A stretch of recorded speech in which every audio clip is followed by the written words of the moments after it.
Hi, thank you for your question. Yeah, so like even before I transitioned, before I legally changed my name, I mean MJ, they're my birth initials.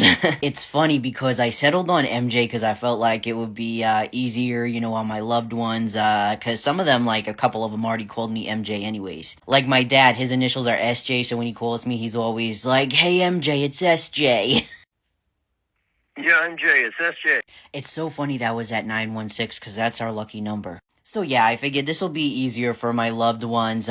They were my initials before anyways, like it'll be fine. I think it was generally easier for them to adapt. I did regret it like sometimes because I sort of felt like I did it for other people and like I felt like I should take other people's feelings regarding my transition since I'm a parent and everything into consideration. However, it is my transition. And I didn't really feel like I should have done it for anybody else, any aspect of it. But in the end, I'm glad that I have my name. I feel like MJ suits me very well. But I got a funny story, of course. So MJ now stands for Michael James. And how that came about is kind of funny. Because when I first legally changed my name, like I just figured I'm changing it to MJ. Like whatever, there are some dudes out there who have like AJ as their first name. Like no periods. MJ has no periods in it. It's just MJ. So I'm like, it's not a big deal. My name can just be MJ. It doesn't gotta stand for nothing. I honestly didn't really think of it. Well, my son, he has sleep apnea and he had to have like a sleep study done. And so his doctor or like the sleep specialist place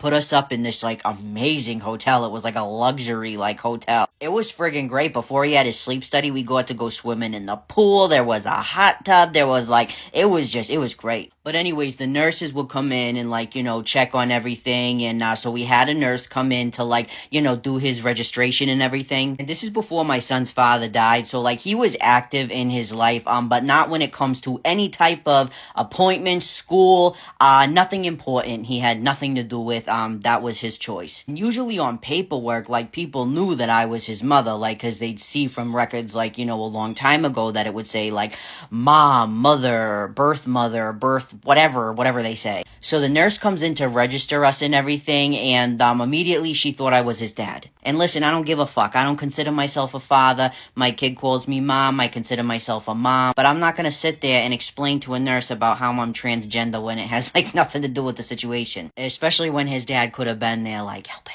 So anyway, she thinks I'm his dad. I'm like, whatever. I'm just rolling with it. It doesn't matter. It's not gonna affect the sleep study at all. And then she asked me, what's MJ stand for? When I tell you I was shitting bricks, I had to think fast. I literally just blurted out the most common name, no offense to anyone out there with the same name that I could think of, and I was quickly like Michael James. And she accepted it, because who's not going to accept that? Who's not going to accept the name Michael James? First of all, she probably didn't give a shit. She was probably just asking to make small talk. It probably was a way bigger deal to me than her. But nobody's going to be like, is your name really Michael James? Because there's like 10 billion of them in the world. So ever since then, it's been Michael James and MJ for short. Most people call me MJ. So yeah, that's the story on that.